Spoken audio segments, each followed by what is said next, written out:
नमस्कार दोस्तों, आपका स्वागत है हमारे YouTube channel Raghav classes with essence sir में।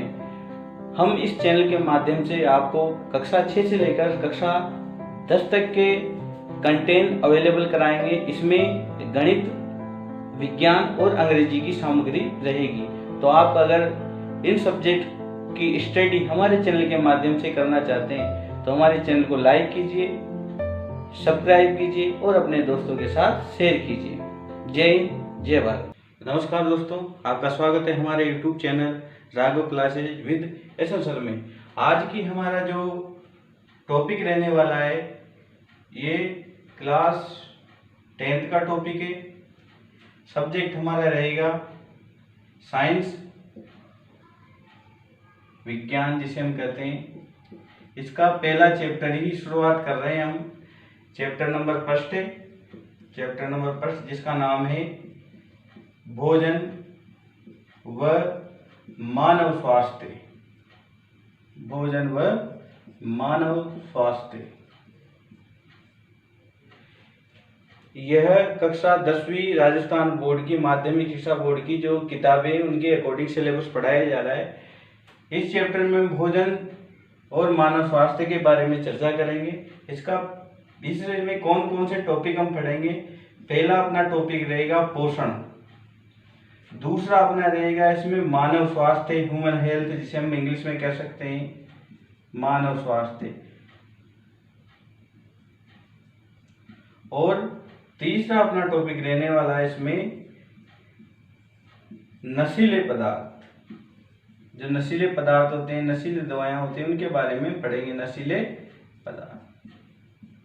तो हम पहले टॉपिक जो हमारा है पोषण, उसके बारे में यहाँ पर चर्चा कर रहे हैं।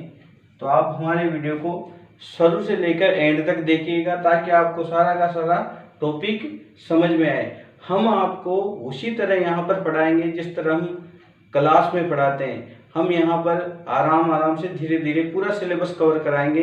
चैप्टर 1 से लेकर जितने भी चैप्टर कक्षा 10 में दे रखे 18, 19, 20 जो भी दे रखे उसके अकॉर्डिंग। तो आप अगर पूरी तैयारी करना चाहते हैं कक्षा 10 विज्ञान की तो हमारे चैनल को लाइक कीजिए, सब्सक्राइब कीजिए और अपने दोस्तों के साथ जो पढ़ना चाहते हैं उनको शेयर कीजिए। पोषण, पोषण को अंग्रेजी में कहते हैं न्यूट्रिशन। न्यूट्रिशन। अब देखिए पोषण क्या होता है, इसको समझना अति आवश्यक है क्योंकि पोषण से ही इसमें कुछ चीजें, बहुत सारी चीजें इस चैप्टर के अंदर इससे आने वाली है। तो हम इसको समझते हैं पोषण। हम इसको समझने से पहले कुछ चीजें समझते हैं, किसी जीव के बारे में चलते हैं। जीव के अंदर जो शरीर होता है, शरीर में क्या होती है, क्रियाएं, जिन्हें हम कहते हैं जैविक क्रियाएं। जीव के शरीर में जो जैविक क्रियाएं होती है उन्हें हम कहते हैं जैविक क्रियाएं। जो क्रियाएं होती है जैविक क्रिया। इन जैविक क्रियाओं को करने के लिए किसी भी जीव को ऊर्जा और इसके साथ साथ निर्माण सामग्री की आवश्यकता होती है। निर्माण सामग्री की इसकी आवश्यकता होती है। इसके लिए जीव क्या करता है, भोजन ग्रहण करता है। और इस सारी प्रक्रिया को हम क्या कहते हैं, पोषण। तो देखिए जीव के अंदर जैविक क्रियाएं होती है और जैविक क्रियाओं के लिए ऊर्जा और निर्माण सामग्री की आवश्यकता होती है। और इससे किससे प्राप्त होती है, भोजन से। इस सारी प्रक्रिया को हम क्या कहते हैं, पोषण। तो मैं पोषण की यहाँ पर परिभाषा बताने जा रहा हूँ। आपको इसके नोट्स हमारे चैनल के नीचे जो डिस्क्रिप्शन बॉक्स दे रखा है उसमें लिंक दिया हुआ है, वहां से आप डाउनलोड कर लीजिएगा। पीडीएफ, पूरी की पूरी पीडीएफ आपको वहां से मिलेगी। पर इस चैप्टर को हम 3 भागों में पढ़ेंगे, पोषण, मानव स्वास्थ्य और नशीले पदार्थ। जैसे नशीले पदार्थ का टॉपिक आएगा उसी के नीचे आपको पीडीएफ मिल जाएगी। आप वहां से किसी भी कंप्यूटर की दुकान पे जाके जेरॉक्स के रूप में निकलवा सकते हैं और आराम से पढ़ सकते हैं। आपको किसी तरह की कोई दिक्कत नहीं आने वाली है। तो पोषण, पोषण की मैंने समझा दी है। अब डेफिनेशन बता देता हूं कि सभी जीवों में जैविक क्रियाओं के लिए ऊर्जा व निर्माण सामग्री की आवश्यकता होती है। सभी जीवों में जैविक क्रियाओं के लिए ऊर्जा व निर्माण सामग्री की आवश्यकता होती है। सभी जीवों को ऊर्जा और निर्माण सामग्री के लिए भोजन प्राप्त करना पड़ता है। सभी जीवों को ऊर्जा व निर्माण सामग्री के लिए भोजन प्राप्त करना पड़ता है। भोजन प्राप्त करने की पूरी यह प्रक्रिया, भोजन प्राप्त करने की पूरी यह प्रक्रिया पोषण कहलाती है। भोजन ग्रहण करने की या भोजन प्राप्त करने की प्रक्रिया पोषण कहलाती है। अब पोषण में तो समझ में आ गया होगा। अब पोषण के अंतर्गत ही आता है पोषक तत्व। अब इसमें पोषण में देखो पोषक तत्वों को ग्रहण किया जाता है। भोजन के रूप में किसको ग्रहण किया जाता है? पोषक तत्वों को या पोषक पदार्थों को। तो पोषक पदार्थ किसे कहते हैं? भोजन में जिन पदार्थों को ग्रहण किया जाता है वो पोषक पदार्थ कहलाते हैं। भोजन में जिन पदार्थों को ग्रहण किया जाता है वो पोषक पदार्थ कहलाते हैं। इसमें हम मान सकते हैं प्रोटीन, विटामिन और इसके अलावा है कार्बोहाइड्रेट,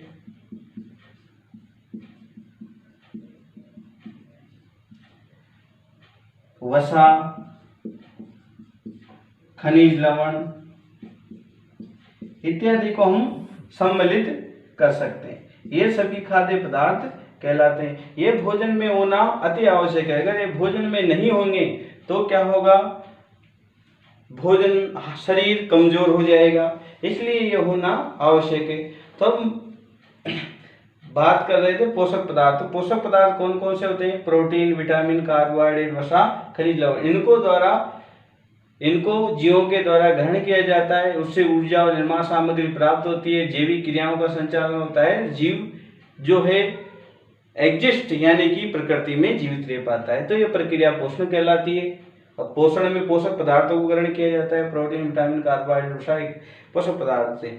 अब ये पोषक, अब इसके बाद इसी के अंतर्गत 10वीं में इनके बारे में ज्यादा डिटेल नहीं दे रखी है। इनके बारे में भी डिटेल होती है पर दे नहीं रखी है, तो हम उसको यहाँ पर डिस्कस नहीं करेंगे। हम डायरेक्टली जो दे रखा है उसके बारे में ही डिस्कस करेंगे, क्योंकि अगर हम गहराई से डिस्कस करने लग गए तो हो सकता है हमारा समय ज्यादा लगे, हमें समझ में भी कम आए।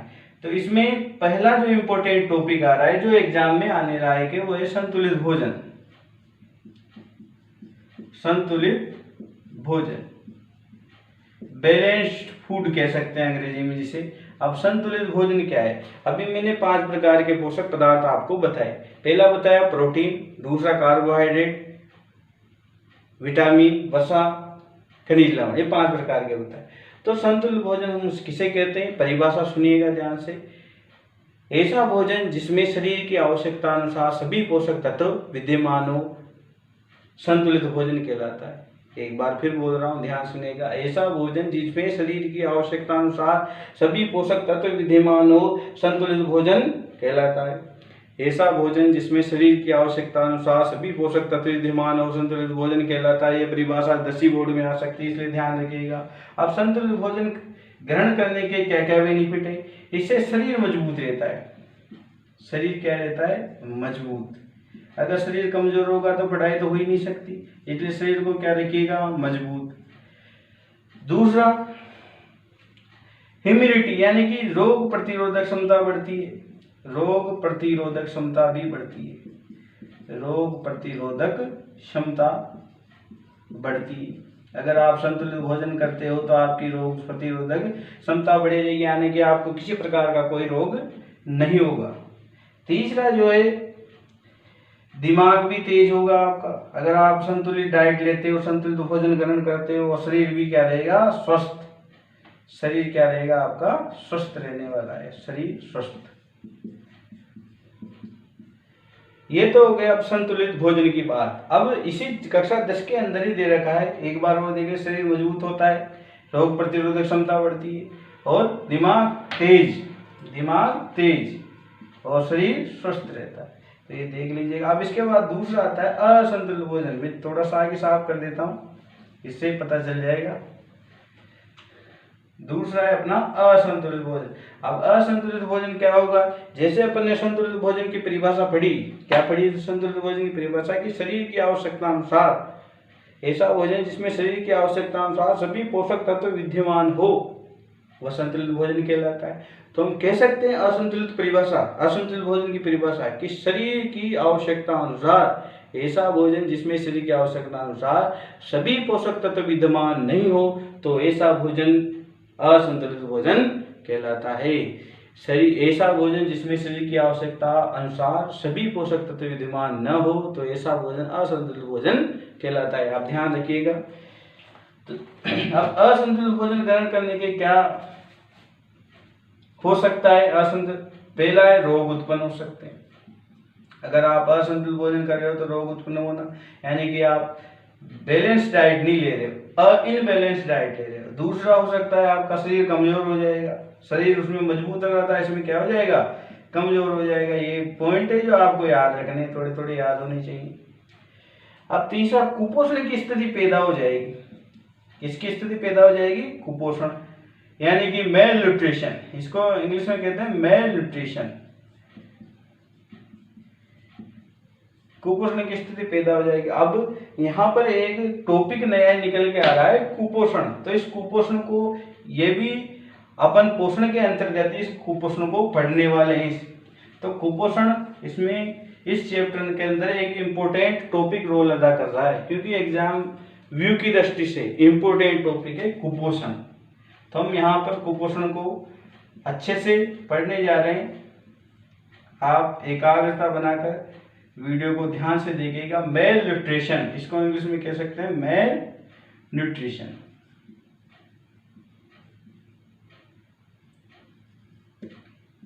क्या है कुपोषण? जब भोजन में लगातार एक या एक से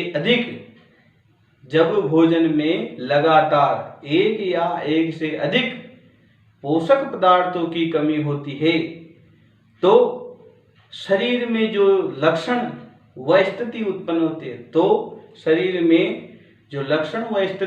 होती है उसे हम कुपोषण कहते हैं। दोबारा सुनिएगा, आपको ये परिभाषाएं लिखी हुई पीडीएफ फॉर्म में मिल जाएगी। जब मैं इस चैप्टर का लास्ट टॉपिक पढ़ाएंगे उस टाइम पे ये पीडीएफ डाल दी जाएगी। तो आप पूरे वीडियो को देखकर उसको डाउनलोड कर लीजिए। आपको किसी भी कोचिंग संस्थान में कहीं पर पढ़ने की आवश्यकता नहीं है। जो हम यहाँ समझाएंगे वही नोट्स में मिल जाएंगे। यहाँ समझेगा, नोट्स से पढ़ेगा, आपको किसी प्रकार कोई हम लिखवाते थे कोचिंग्स के अंदर, पर यहाँ पर नहीं लिखवा रहे हैं क्योंकि लिखवाने में टाइम ज़्यादा लगता है। तो कुपोषण की परिभाषा एक बार और सुनिएगा। कुपोषण की परिभाषा क्या है? भोजन में लगातार एक या एक से अधिक पोषक पदार्थों की कमी होने पर शरीर में जो लक्षण व स्थिति उत्पन्न होती है उसे हम कुपोषण कहते हैं। शरीर में लगातार एक या एक से अधिक प्रकार के पोषक तत्वों की कमी हो जाती है तो शरीर में लक्षण प्रकट होते हैं, अलग अलग प्रकार की स्थितियां उत्पन्न होती हैं, उन स्थितियों को हम कुपोषण कहते हैं। यहाँ पर एक एक करके कुपोषण पढ़ेंगे। पहला जो कुपोषण रहेगा अपना विटामिन कुपोषण, ये इसमें दे रखा है। तो विटामिन कुपोषण कक्षा 10 के अनुसार पढ़ रहे हैं अपन विटामिन कुपोषण। दूसरा हम पढ़ेंगे प्रोटीन कुपोषण,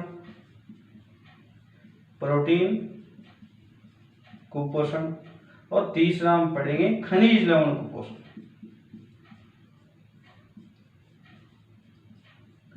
अब ये जो कुपोषण दे रखे हैं तीनों एक अपने आप ही समझ में आने लग जाएंगे कि यह कुपोषण है क्या। जैसे एक परिभाषा मैं आपको बताता हूं कि भोजन में लगातार विटामिन की कमी होने के कारण शरीर में जो लक्षण व स्थिति उत्पन्न होती है, भोजन में लगातार विटामिन की कमी होने के कारण शरीर में जो स्थिति और लक्षण उत्पन्न होते हैं,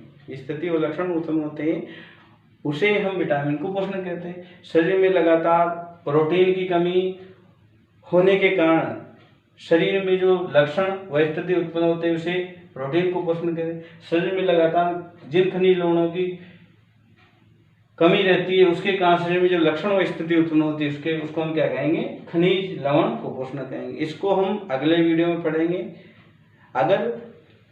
क्योंकि वीडियो ज़्यादा लंबा हो जाएगा इस वजह से मैं अगले वीडियो में इसको बनाऊंगा, तो आप इनको एक बार देख लीजिएगा। अगर आपको हमारा वीडियो अच्छा लगता है, हमारे पढ़ाने का तरीका अच्छा लगता है तो अपने दोस्तों के साथ शेयर कीजिए और हमारे चैनल को लाइक कीजिए, सब्सक्राइब कीजिए। सब्सक्राइब के आगे एक बेल आइकन है उसको दबाइए ताकि हम जब भी नया वीडियो डालें तो आपको नोटिफिकेशन के रूप में प्राप्त हो जाए।